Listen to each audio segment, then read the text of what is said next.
I'm Joshua Bardwell, and you're going to learn something today. This is definitely not the third time we've done this intro for various technical reasons. I'm doing another one-on-one troubleshoot. I've invited some of my patrons to ask me about issues that it'd be faster to solve one-on-one rather than like over email or chat. And today I've got with me Brad. Yeah. Oh, thank God, I remembered your name correctly. You only introduced yourself the other two times we did the intro. Fortunately, I can remember your name for 30 seconds or 3 minutes. Brad, what is the issue that we're going to be solving today, hopefully? Getting the throttle to work on my drone. And what's your drone? Can we show everybody your drone? Yeah, my drone is the HGLRC Batman220. And Yep. using the Taranis QX7S free sky receiver. So you say the throttle's not working. So you've presumably got the receiver bound to the QX7. The light goes green on the receiver when you turn the QX7 on? Yeah, it goes green. At one point, I tested my motors on Betaflight, and they worked from there. But when I tried giving it throttle from the transmitter, that wasn't working. And also, right now, it's not outputting to the motors from Betaflight. Okay. So I like what you did, which is that whenever the drone isn't flying right, you sort of break it down to the individual parts that could be wrong. Like you tested the motors, and when the motors spun from Betaflight, you know that the motors can be made to spin, but something else is going wrong. So you've got a laptop there with Betaflight. I see your roommates trying to sneak behind you. Yeah, there's a few. That's all right. That's right. They don't have to. It's all good. You've got a laptop there with Betaflight. Let's plug this guy into Betaflight and let's just do some basic checks to try and see like where things are going wrong. Yeah, for sure. So I've got it plugged in right now. All right, I'm going to switch over to that camera. Hold on. All right. And what I want to do is I want to go to the receiver tab. And let's just verify whether the receiver is even freaking working. So here, the first thing let's notice here is that your channels are all locked at 1500 and your throttle is at 885. And when you see that, that indicates that the receiver is not working, that the drone is in failsafe. The flight controller is in failsafe. Especially the throttle value of 885, because if your sticks were all centered, then in theory, maybe your other channels could be at 1500, but 885 is actually lower than the throttle will ever go during normal operation, and that's where it goes when it's in failsafe. So we know right now your receiver is not working. Is the QX7 turned on? I'll turn it on right now. Should I get a battery ready for the drone also? Yeah, so so some drones will turn the receiver on when you plug into USB and some won't. Is your receiver powered up right now? Whiteboard went on. So the receiver's not on, so we will need a battery. All right, I've got my battery here. And just for the record, your props are off for safety, as they should be. They are off. Okay. Okay, and plugging in the drone. Okay. So now what is the LED on the receiver doing at this exact moment? Oh, I see. No, I see. I can see, actually, that it's working. Because right here in the receiver tab, we can absolutely see your channels now are flicking around. So all bunch of these aux channels went to 1621. I have no idea why they did that. Aux 12 is flickering around. I'm going to guess that this receiver uses aux 12 as RSSI. This is an XM Plus receiver? Yeah, it's an XM Plus. Ooh, yes. House MD strikes again. And I can also see that your rudder, your yaw channel is not quite at 1500. So as you move your sticks around, you should have, let's move each of the sticks individually and verify that the correct channel moves and that to move. So are you moving the pitch stick now? Right now, yes. Okay, perfect. Pitches and working correctly. Let's just check each of them one by one. And you can check against that 3D model in the lower right and verify that the 3D model moves the correct direction for the stick that you're pushing. That's a nice little check you can do. So let's just do them all. Okay. So we got pitch. Yeah. We got throttle all the way up and all the way down. That's on the wrong stick at the moment. That's on the right side. I want throttle on the left. Okay, so we can fix that as well. So your channel mapping may not be correct. And in fact, that is probably why you were not able to get it moving, because the stick that you mean to be moving the throttle is not moving the throttle. So when you moved the pitch stick, when we moved the pitch channel, did you also move the pitch stick? This is my pitch right now what I want to be my pitch, and then this right here. Oh, there's no input from that one. That was. Which one are you moving now? Pitch, if that would have been it. What's that now? That would have been pitch if anything, because I'm not getting any. Oh, there's my pitch right now. Roll. So we've got 3 channels moving, whatever they are. We got channels 2, 3, and 4 are moving, but one of the channels is not moving at all. Yeah. All right, so let's do this. We could try this. So what we need to change is the channel map, which is in the upper right corner, and it reads right now AETR1234. Do you see that? In the upper right corner. Yeah, that's a little too far upper right. Channel map is what you're looking for. I got your video in the way. No problem. Okay, yeah. Yeah. So you can manually reorder those, AETR, TAER, and that will reorder the roll, elevator, roll, throttle, and yaw.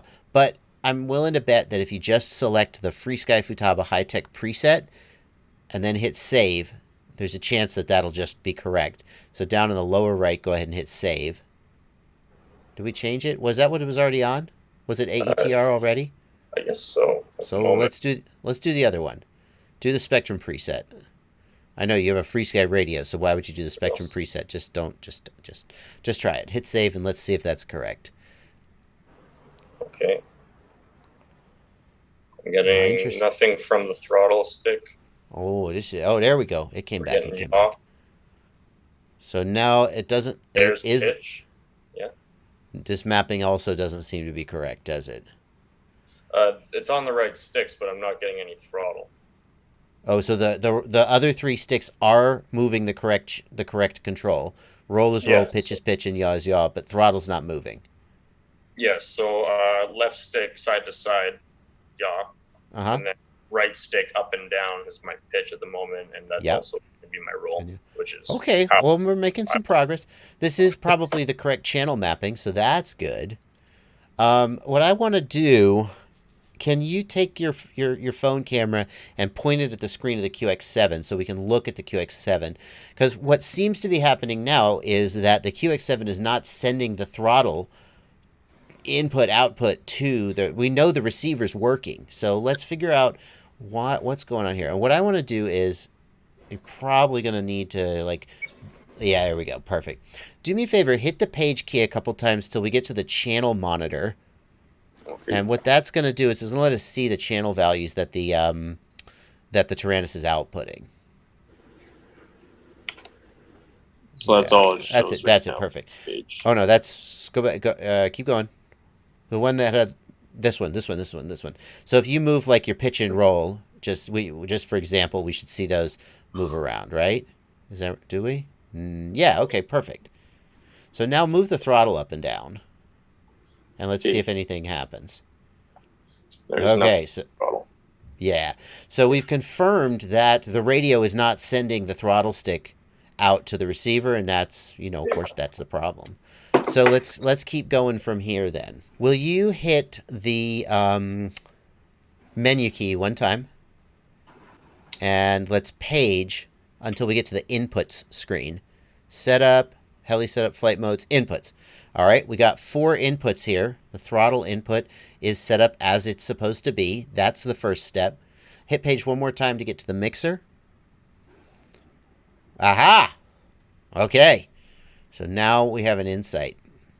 So you can see that the channel 1 is set to the throttle, and you've got channel, but it's the first line of channel 1 is 100% throttle, right? Yep. And then the second line of channel 1 is :0 throttle. And somebody has helpfully put the word cut there. So someone has helpfully set you up with a throttle cut on your radio. And it looks like the throttle is only active when switch SF is in the up position.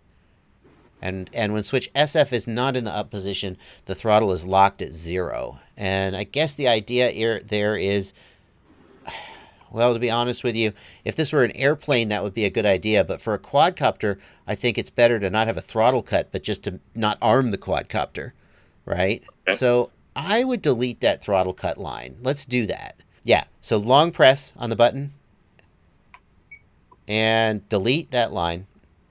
Throttle cut's good for an airplane because airplanes don't have an arm or disarm mode. So the minute you plug the airplane in, if you raise the throttle, it's live. But a quadcopter, it doesn't go live till you arm it. So we want to put the protection on the arming, not on the throttle.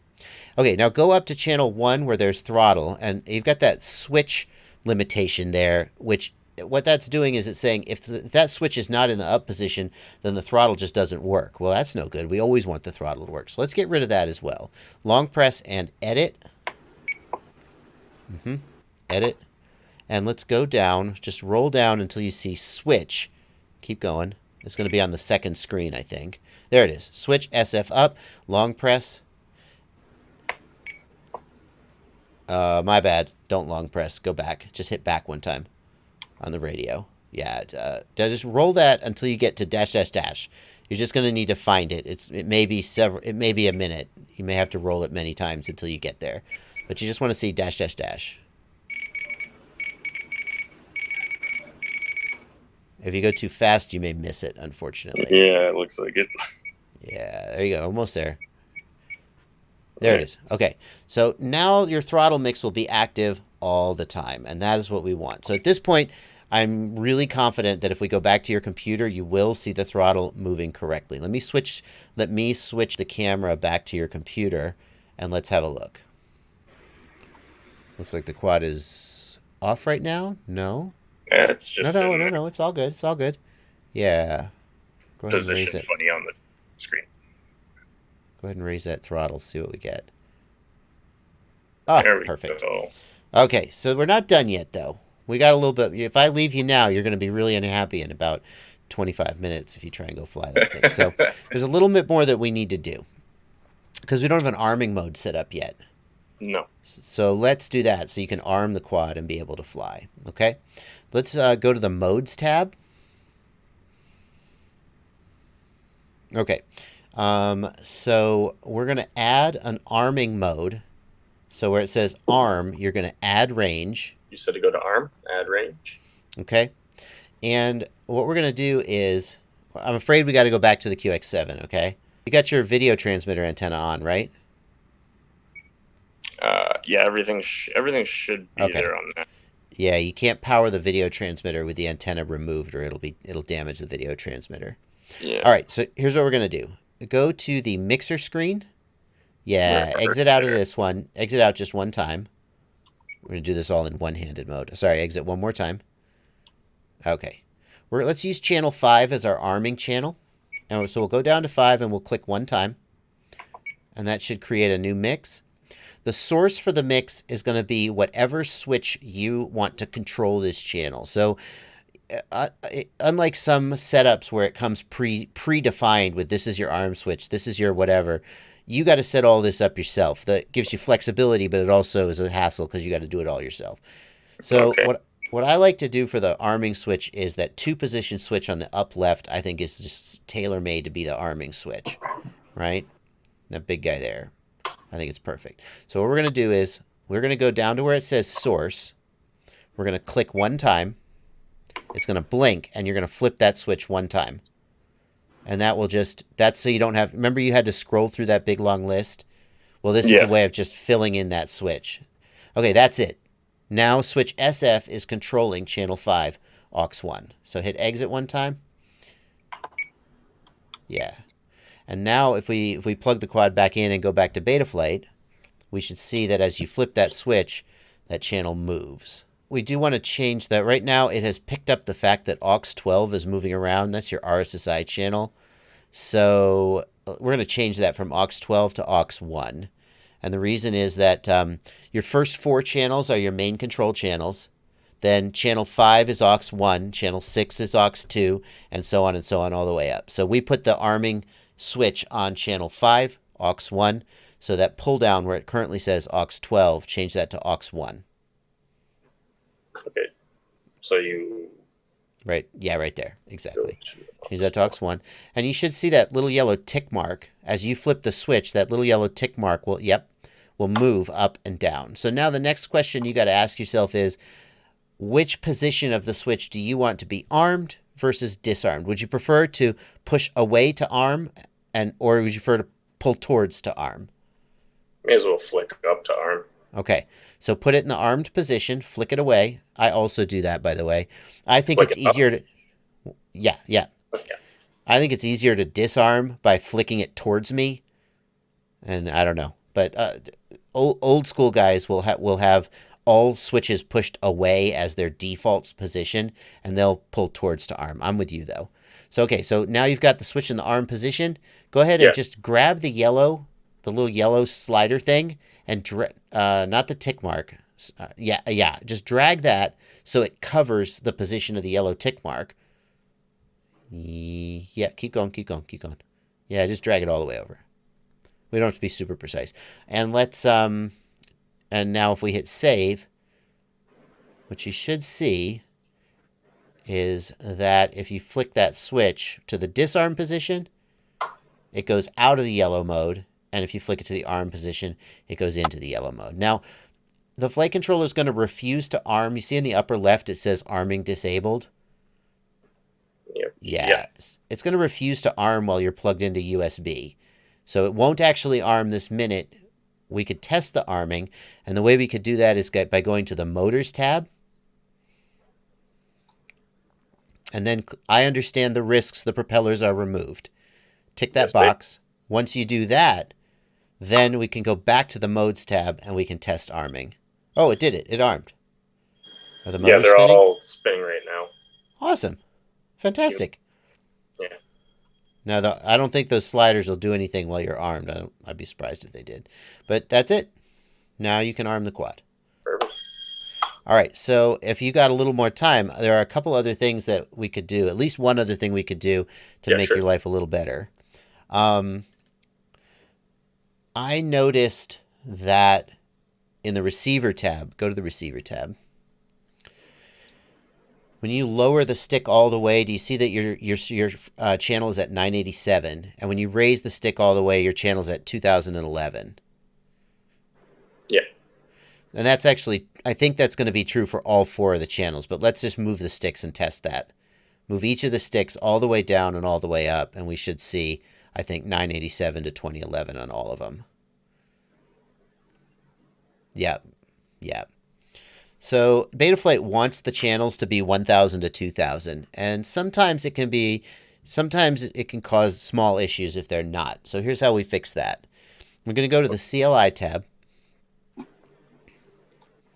and we're going to type the command rxrange, one word, rxrange. Just one word there, no space. rxrange. Yeah. Sorry. Space. My keyboard's turned off. There we go. Now I can see things. Oh, sorry. rxrange space 0. That means, okay, this is really dumb, but that's the first channel. It's index number 0 because programmers like to count from 0, not 1. So we'll do rxrange 0 space 987 space 2011. And we're saying that's going to be our actual new channel endpoints. So go ahead and hit enter.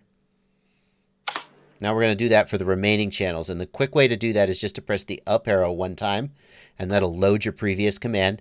Change it to read rxrange 1, 987, 2011. And do that again for rxrange 2 and rxrange 3. And then when you're done with that, we're going to type save, S-A-V-E. Congratulations, you've used the command line. If you never did that before, now you have. Now when we go to the receiver tab, you should see that as you move the sticks, they go 1000 to 2000. Yeah. Yes. Okay. Now there's another thing we can do here, as long as we've got it. You've got the XM Plus, and it's got the firmware on it that makes the RSSI be on channel 16, and it's bouncing around, right? If we go into the upper right where it says RSSI channel, change that to aux 12, and now you'll be able to put RSSI in. Oh, yeah. Hit save there. Did it keep? Yep, it did. Okay. So now if you go, we'll be able to set your OSD up with some RSSI readouts. And there's another thing that I wanted you to do is, you see where it says stick low threshold 1050? Yep. Go ahead and set that to 1005. And where it says stick high, change it to 1995. The stick low threshold and the stick high threshold tell Betaflight when your stick is all the way down or all the way up. And if your stick low threshold is too high, you'll get some deadband at the bottom of your throttle.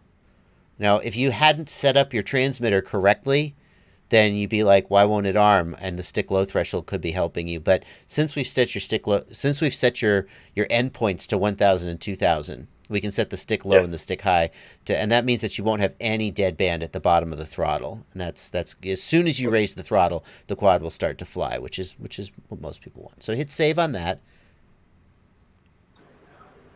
And then I think that's pretty good. Go to the configuration tab. Let's just take a look at how they've got this set up. Let's see if there's anything else I think you should change. Yeah, because it's a pre-tuned quad. Yeah, so we're not going to screw with it too much because presumably they know what they're doing, but I'm just going to eyeball it. Motor stop. I would turn off motor stop. Is air mode on? Scroll down.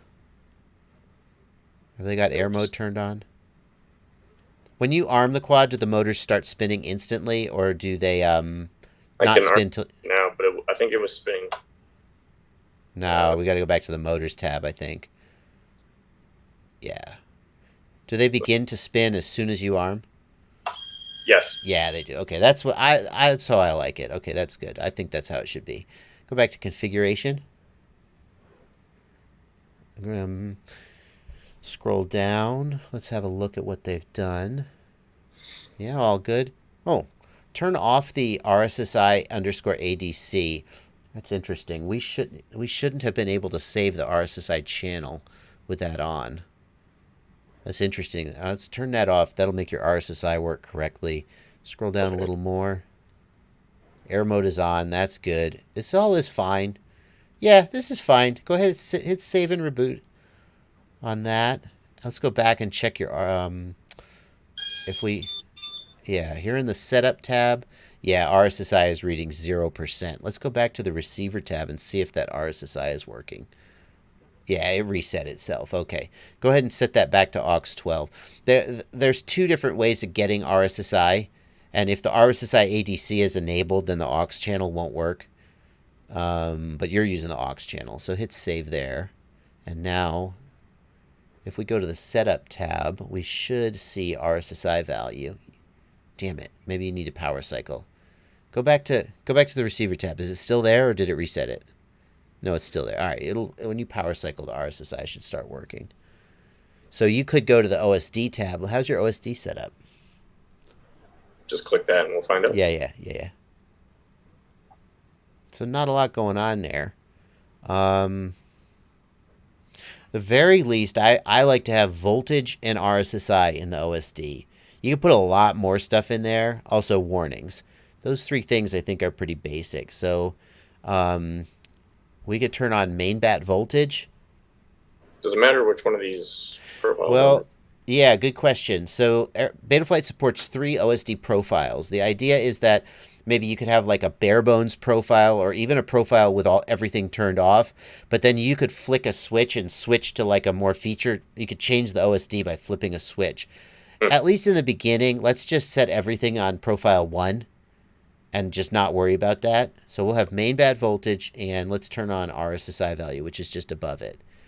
And you can put those wherever you like. Just drag them wherever you prefer. Bottom of the screen. Some people put them in the middle of the screen. Some people put them in the bottom of the screen. Just whatever you think. Can you pull out your goggles and let's double check? Where did it go? Oh, it's there. Okay. Let's double check that